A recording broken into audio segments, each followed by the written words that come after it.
সকাল ৫টায় উঠে ভাত রেঁধে সকালের জলখাবার, দুপুরের রান্না, সংসারের কাজ, স্নান, পুজো ২টার মধ্যে কমপ্লিট।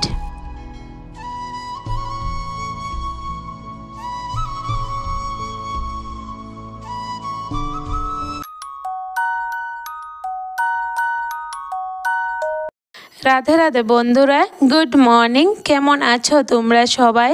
আশা করি যে যেখানেই আছো ভালো আছো, সুস্থ আছো। আমরাও ভীষণ ভালো আছি। প্রতিদিনের মতন উঠে গেলাম সকাল ৫টায় ঘুম থেকে। তো জানোই তো এখন ছেলেটার স্কুল শুরু হয়ে গেছে, আর দেখবে বাচ্চাদের স্কুলের সাথে সাথে কিন্তু আমাদের মারও স্কুল শুরু হয়ে যায়। সব কিছু কিন্তু আমাদেরও টাইমে করতে হয়, যেমন টাইমে রান্না, টাইমে খাওয়া, টাইমে ঘরের কাজকর্ম গোছানো, সব কিছু কিন্তু বাচ্চাদের সাথে সাথে আমাদেরও টাইমেই করে নিতে হয়। একদিকে জানো তো বন্ধুরা, ভালো হয় স্কুলটা খোলা থাকলে ও সব কাজকর্ম না টাইমে করে নিতে পারি। আর স্কুল যদি বন্ধ থাকে না, তখন ইচ্ছে করে না টাইমে কাজ করি, ইচ্ছে করে যে একটু পরে কাজটা করব, অসুবিধা তো নাই। তখন জানো তো একটু দেরি হয়ে যায়। আর এখন কিন্তু সব কাজ আমি টাইমে করে নিই, আর খুব তাড়াতাড়ি কিন্তু কাজ শেষ করতে পারি। সকালে ঘুম থেকে উঠেই প্রথমেই ভাত বসিয়ে দিয়েছি। তার কারণ হলো আমরা তো সিদ্ধ চালের ভাতটা খাই, তো সিদ্ধ চালের ভাত কিন্তু রান্না হতে অনেকটা লেট হয় দেখবে। তার জন্য প্রথমে ভাতটা বসালাম। তো এখানে দেখো ভাত রান্না হয়ে গেছে। এখন এই যে সকালের জলখাবার বানিয়ে নিচ্ছি। ছেলেটা স্কুলে টিফিন নিয়ে যাবে, তার জন্য দেখো রুটি বানাচ্ছি। তো ভাবলাম আমরাও খেয়ে নেব, সকালের জলখাবারে রুটি খেয়ে নেব। তো ছেলেটাকে আজকে স্কুলে যাওয়ার সময় ভাত কিন্তু আমি দুধ দিয়ে কলা দিয়ে খাইয়ে দিয়েছি। আজকে আর কিছু রান্না করলাম না। আর স্কুলের টিফিনটা একটা ডিম অমলেট করে রুটি দিয়ে দিয়েছি। ছেলেকে খাইয়ে দাইয়ে রেডি করে স্কুলের জন্য পাঠিয়ে দিলাম। তারপরে মেয়েটাকেও খাওয়ালাম। এখন দেখো নিজের জন্য একটু রুটি বানিয়ে নিচ্ছি। তো মেয়েটাকেও আজকে রুটি খাইয়েছি, দুধ দিয়ে ভিজিয়ে রেখেছিলাম, তারপরে খাইয়ে দিলাম। এখন আমার জন্য কয়েকটা রুটি বানিয়ে নিচ্ছি। রুটি বানাচ্ছি আর চিন্তা করছি যে আজকে রুটিগুলা কি দিয়ে খাবো, চা দিয়ে খাবো না দুধ দিয়ে খাবো। তো এটাই ভাবছিলাম। তারপরে এদিকে দেখো চাটা বসালাম, বসে কিন্তু আবার গ্যাসটা অফ করে দিয়েছি, কারণ ইচ্ছে করছে না আজকে চাটা খেতে। ভাবলাম আজকে দুধ যেহেতু আছে, দুধ দিয়ে রুটিটা এভাবে ছিঁড়ে ছিঁড়ে খাবো। আমি কিন্তু এভাবে রুটি ছিঁড়ে ছিঁড়ে দুধ দিয়ে খাই না, তবে অনেক আগে খেয়েছিলাম, বিয়ের আগে খেয়েছিলাম। আমাদের বাবার বাড়িতে কিন্তু প্রচুর দুধ ছিল, গরু আছে আমাদের বাড়িতে, তার জন্য এভাবে ছিঁড়েই কিন্তু আমরা রুটি খেতাম। তো এখন আর খাই না, তবে আজকে জানো তো হঠাৎ ইচ্ছে করছে কেন জানি না রুটি ছিঁড়ে দুধ দিয়ে খেতে। তো এদিকে রুটিটা ছিঁড়ে কিছুক্ষণ সময় দুধের মধ্যে ভিজিয়ে রাখলাম, তারপরে খেয়ে নিচ্ছি। খুব ভালো লেগেছে। সকালে জল খাবার বানালে ভাতের মতোই কিন্তু সময় লেগে যায়। ভাত রান্না করলে হয়তো একটু কম সময় লাগে, তবে জল খাবার বানালে যে কতটা সময় চলে যায়, আর বাসনও দেখবে কতগুলো ভরে যায়। যে এখানে দেখো না, সকালে টিফিন বানালাম, কতগুলা বাসন জমলো। তো ভাবলাম বাসনগুলি আগে ধুয়ে রাখি, কারণ এতগুলা বাসন বেসিনের মধ্যে পড়ে আছে, তো ভালো লাগছে না। এদিকে আমি বাসনগুলি ধুচ্ছি আর মেয়েটার সাথেও কথা বলছি, ও বারান্দাতে খেলছে। তো ওর সাথে কথা বলতে বলতে কিন্তু আমি কাজ করে নিচ্ছি। জানো তো বন্ধুরা, আগে যখন ছেলেটা স্কুলে চলে যেত, মেয়েটা হওয়ার আগে, তখন ভালো লাগতো না, সারাদিন সময় কাটতো না, কিভাবে যে সময় কাটতাম কিছু বুঝতে পারতাম না। তো এখন যেহেতু আমার মেয়েটা এসেছে, তো ছেলেটা যখন স্কুলে চলে যায় না, আর ওর সাথে কথা বলতে বলতে আমার যে কখন সময় চলে যায় কিছু বুঝতে পারি না। একটু দুষ্টুমনিটা বেশি করে ঠিক আছে, তবে ভালো লাগে। ওর সাথে কথা বলতে বলতে যখন কাজগুলি করি না, এতটা ভালো লাগে কি বলবো। ওর সাথে কিন্তু আমি সারাক্ষণ অনেক রকমের গল্প বলি, আর ও অনেক এনজয় করে কিন্তু। তা আচ্ছা, যাই হোক চলো। তো দেখো এখানে সকালের জল খাবার, এরপরে ভাত রান্না, এগুলো তো হয়ে গেল। এখন এই যে দুপুরের জন্য রান্নাটা বসিয়ে দিচ্ছি। সকালে যেহেতু রুটি খেয়েছি, আজকে সকালে আর ভাত খাবো না, দুপুরের রান্নাটাই রান্না করে নেব। তো দেখো কয়েক টুকরা মাছ ছিল, তো এখন মাছের একদম পাতলা ঝোল রান্না করব। সবজি দিয়ে আজকে আর রান্না করব না, কারণ আমার ছেলেটাও জানো তো সবজি দিয়ে বেশি একটা পছন্দ করে না খেতে। তার জন্য আজকে আর সবজি দিয়ে রান্না করলাম না, একদম খালি খালি রান্না করব। রান্না করতে করতে চলো কিছু কমেন্ট পড়ি। তো সোনালী দাস অফিসিয়াল আইডি থেকে আমাকে কমেন্ট করেছে, দিদিভাই বড় কমেন্ট করলাম না গো, শরীরটা ভালো নেই জানো তো, তার জন্য ছোট একটা কমেন্ট করলাম, ভিডিওটা খুব সুন্দর হয়েছে। সোনালী বোন, তুমি কিন্তু প্রতিদিন আমার ভিডিওতে সুন্দর সুন্দর কমেন্ট করো আর অনেক বড় বড় কমেন্ট করো, তবে এই না যে তোমার শরীর অসুস্থ থাকলেও তুমি আমার ভিডিও দেখতে হবে, কমেন্ট করতে হবে, এটা কোনো কথা নয়। নিজের শরীরের যত্ন রেখে খেয়াল রেখে তারপরেই কিন্তু বাকি সব কিছু। তো একদিন ভিডিও না দেখলেও কিন্তু কিছু হবে না, কমেন্ট না করলেও কিন্তু আমি খারাপ পাবো না। তো এটা কোনো দিন ভাববে না যে দিদিভাই হয়তো খারাপ পাবে আমি কমেন্ট করিনি বা ভিডিও দেখিনি। যখন তোমার শরীর ভালো লাগবে, ইচ্ছে করবে, তখনই তুমি দেখো। আর এখন তোমার শরীরটা কেমন আছে আমাকে কিন্তু অবশ্যই কমেন্টে জানিও। প্রতিদিন যে বড় বড় কমেন্ট করতে হবে তাও কোনো কথা নয়, তোমার শরীরের যত্ন রেখে তারপরে কিন্তু সব কিছু। বারবার বলছি, তোমার বড় বোন হিসাবে কিন্তু তোমাকে এই কথাটা বললাম। তো নিজের শরীরের আগে যত্ন করো, তারপরে কিন্তু সব কিছু। শান্তা সরকার আইডি থেকে একটা দিদিভাই না ভাই বলতে পারছি না, তো আমাকে কমেন্ট করলো, তোমার ছেলে কোন ক্লাসে পড়ে গো ভনু? আমার ছেলে ক্লাস 7-এ পড়ে। তো জানো তো, এই কমেন্ট কিন্তু অনেকেই করে আমাকে, সবাইকে আমি রিপ্লাই করি আমার ছেলে কোন ক্লাসে পড়ে। তবে হয়তো আবার অনেক নতুন বন্ধুরা তো আবার এসে আমার ভিডিও দেখে, তখন হয়তো ওরা জানবার ইচ্ছে করে। তো দিদিভাই, আমার ছেলে ক্লাস 7-এ পড়ে। তোমাদের সাথে কথা বলতে বলতে রান্নাঘরের কাজ কিন্তু আমি কমপ্লিট করে নিলাম। এখন ধরলাম ঘরের কাজে, মানে বেডরুমের কাজে, কারণ একটা একটা রুম করে কিন্তু সকাল থেকে কাজ শুরু করি আর শেষও করি।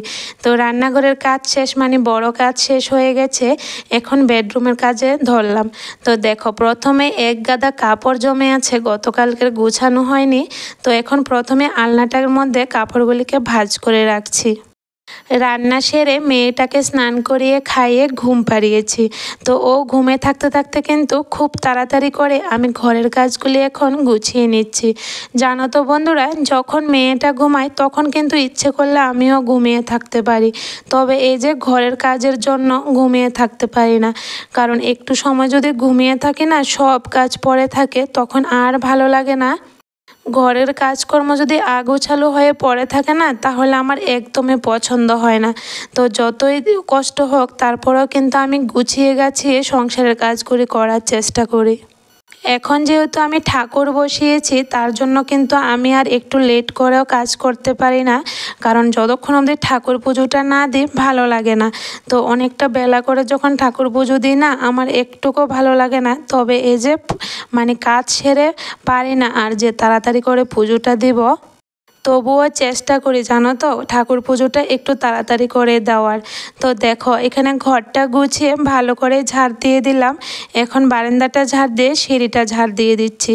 তো বৃষ্টি হবে মনে হচ্ছে, আকাশটা মেঘলা মেঘলা করে আছে। তো মেঘলার জন্য তো আর কাপড় ধুয়ে দিতে পারছি না, তারপরেও বাচ্চাদের কয়েকটা কাপড় ধুয়ে দেবো আজকে, জমিয়ে রাখলে তো আর হবে না, ফ্যানের নিচে মেলে দেবো। কাজ করতে করতে চলো বন্ধুরা একটা কমেন্ট পড়ি। তো আজকে কমেন্ট না পড়লে নাই হবে। তো সুপ্রিয়া রয় আইডি থেকে একটা দিদিভাই আমাকে কমেন্ট করলো, দিদিভাই একটা কথা বলছি, কিছু মনে করো না। মামনি তো এখনও অনেকটা বড় হয়ে গেছে, 2 বছর বয়স হতে চলেছে। মামনিকে এখন একটু শক্ত শক্ত খাবার খাওয়ার চেষ্টা করবে। এ কথা কেন বললাম, কারণ তোমাকে দেখলাম মিক্সিতে মামনির খাবার তৈরি করতে পারে না। দিদিভাই, মামনি আর শক্ত খাবার খেতে চাইবে না আমার ছেলের মতো। প্রথমেই বলি দিদিভাই, তোমার নাম আর আমার নাম কিন্তু একদম সেম। তো যখন তোমার নামটা আমার মুখে নিচ্ছি না, একটু বাজছে যে নিজের নামটা নিজে মুখে নিচ্ছি। আর হ্যাঁ, এই যে তুমি বললে শক্ত খাওয়ার জন্য আমার মেয়েকে, এটা জানো তো আমার মাও বলে যে মিক্সিতে করে খাওয়াস না, পরে আর খেতে চাইবে না। তারপরেও কিন্তু আমি মিক্সিতে খাওয়াই। মিক্সিতে খাবারটা কেন করি এটা বলি তোমাদেরকে। আসলে আমার মেয়েটা জানো তো অনেক দেরি করে কিন্তু দাঁত উঠেছে, একদম 1.5 বছর হয়েছে পরে কিন্তু দাঁত উঠেছে। আমরা অনেক চিন্তিত ছিলাম যে কেন দাঁত উঠছে না ওর। তো অনেক দেরি করে উঠেছে, এখনও অবধি কিন্তু মাড়ির দাঁত উঠেনি, একটা দাঁত উঠেছে মাড়িতে। তার জন্য ও চাবাতে না অনেকটা দেরি হয়ে যায়। হাতে মেখে যদি ভাতটা খাওয়াই না, মুখে নিয়ে বসে থাকে, জানো তো, একদমই খেতে চায় না। তো অনেকক্ষণ সময় লেগে যায়। এমনিতেই যখন মিক্সিতে করে খাওয়াই তখনও কিন্তু আধা ঘন্টার মতন সময় লেগে যায়। আর হাতে মেখে খাওয়ালে যে কতটা সময় লাগবে এবারেই বুঝে নাও। ও কিন্তু মুখে ভাত রেখে দেয়, একদমই খেতে চায় না। আর বাচ্চারা দেখবে পেট ভরে যদি খাবারটা না খায় সারাদিন কিন্তু যন্ত্রণা করে। তার জন্যই আমি মিক্সিতে খাবারটা মিক্সড করে তারপরে কিন্তু খাওয়াই। যখন ওর মাড়ির দাঁতগুলো উঠে যাবে না তখন আগে কিন্তু হাতে মেখে ভাতটা খাওয়াবো। এখনও কিন্তু আমার মেয়েটার মাড়ির দাঁত উঠেনি, মাত্র 2টা দাঁত উঠেছে 2 দিকে। তো এই 2টা দাঁত দিয়ে তো ও আর খেতে পারে না, মুখে নিয়েই বসে থাকে। মিক্সচারের মধ্যে যদিও আমি মেয়ের খাবারটা বানাই, তবে জানো তো আমি কিন্তু বেশি মিক্সচার করে একদম পেস্ট করে নিই না, কারণ বেশি পেস্ট করলে কিন্তু আমার মেয়েটা খেতে চায় না। তো ভাতটা যাতে 3-4 ভাঙা হয় এভাবে কিন্তু হালকাভাবে একটা মিক্সিতের মধ্যে ঘুরিয়ে নিই, তাহলে ও খেতে অনেকটা সুবিধা হয়ে যায়, একটু একটু চিবোতে পারে আর গিলেও নিতে পারে। যেহেতু দাঁত ওঠেনি, ও এখনও ভাতটা গিলেই খায়, তার জন্য কিন্তু মিক্সিতে করে রাখি। থ্যাংক ইউ সো মাচ দিদিভাই, এত সুন্দর একটা কমেন্ট করার জন্য আর এত সুন্দর একটা কথা আমাকে জানানোর জন্য। তোমাকে অনেক অনেক ধন্যবাদ, এভাবেই আমার পাশে থেকো। উঠোন বাড়ি পরিষ্কার করা হয়ে গেছে। এখন দেখো এখানে যে চাল কুমড়োর গাছটা লাগিয়েছি না, এটাকে অনেকবার এভাবে বাথরুমের উপরে উঠিয়ে দিয়েছি, তারপরও থাকে না, বাতাসটা দিলেই পড়ে যায়। তো বাবার পাপা যখন বাড়িতে এসেছে ওকে বললাম একটা ঝাঁটা লাগানোর জন্য বাথরুমের উপরে। ঝাঁটাটা দিলে কিন্তু চাল কুমড়োর গাছটা মানে ঝাঁটার মধ্যে আটকে যেত, তবে ও আর সময় পায়নি, দিয়ে যেতে পারলো না। তো দেখলে তো আজকে আবার বাতাসে চাল কুমড়োর গাছটাকে ফেলে দিয়েছে। এখন অনেকটা কষ্ট করে উঠানোর চেষ্টা করেছি, কিছুতেই উঠাতে পারলাম না, তার জন্য কিন্তু নিচেই রেখে দিয়েছি। উঠোন বাড়ি ঝাড় দিয়ে তারপরে স্নান সেরে পুজোটা দিলাম। অনেকটা লেট হয়ে গেছে, 2টা বেজে যাচ্ছে। আর 2টার মধ্যে কিন্তু আমি সব কাজ কমপ্লিট করার চেষ্টা করি, কারণ ছেলেটা 2টার মধ্যে এসে পড়ে। এর আগে আমি কাজগুলি সেরে নিই, ও আসলে ওকে ভাত দিই, কারণ ও আবার টিউশনে চলে যায় বা স্যার আসে বাড়িতে 3টার সময়। তার জন্য কিন্তু 2টার মধ্যে আমি কাজ কমপ্লিট করে রাখি। স্নান সেরে কাপড়গুলি ভিজিয়ে রেখেছিলাম, তো এখন পুজোটা দিয়ে কাপড়গুলি ধুয়ে দিচ্ছি। রৌদ্র তো এক ফোঁটাও নেই, দেখো শুধু জলটা ঝরলেই ঘরে ফ্যানের নিচে মেলে দেব, তার জন্য এখন বাইরে মেলে দিচ্ছি। বৃষ্টি হলো বেশি যন্ত্রণা আর রৌদ্র দিলেও যন্ত্রণা। রৌদ্র দিলে বলি প্রচণ্ড গরম, আর বৃষ্টি দিলে বলি কাপড় চোপড় শুকাচ্ছে না। তো আর কি করার আছে বলো। তো এদিকে দেখো বাইরের কাজকর্ম শেষ করে এখন এসে মুখের মধ্যে ক্রিমটা দিয়ে দিলাম। সব কাজকর্ম সেরে এখন নিজেও একটু সেজে নিচ্ছি। আর এখন হয়তো অনেকে বলবে আমি চুল ছেড়ে কেন সিঁদুর পরছি। আসলে আমার একদমই মনে থাকে না এই জিনিসটা, যখন চুলটা ছাড়ি না তখন সিঁদুরটা পরার পরেই মনে পড়ে যে চুল তো ছেড়ে সিঁদুর পরতে নেই। তবে আগামী দিন থেকে কিন্তু আর পরবো না, চুলে ক্লিপ লাগিয়েই কিন্তু আমি সিঁদুর পরবো। দেখলে তো বন্ধুরা, সকাল 5টায় উঠে ভাত রেঁধে সকালের জল খাবার, দুপুরের রান্না, সংসারের কাজ, স্নান, পুজো 2টার মধ্যে কিন্তু আমার কমপ্লিট হয়ে গেছে। এখন বিকেল হয়ে গেছে, বিকেলের কিছু টুকটাক কাজ করছি, দুধটাও জালে বসালাম আর এদিকে কিছু টুকটাক কাজগুলি সারছি। তো চলো বন্ধুরা, আজকের ভিডিওটা আর বড় করি না, এখানে শেষ করি। আমার সংসারের কাজের কোনো অংশে যদি তোমাদের একটু হলেও ভালো লেগে থাকে তাহলে চ্যানেলটাকে সাবস্ক্রাইব করে আমার পাশে থেকো।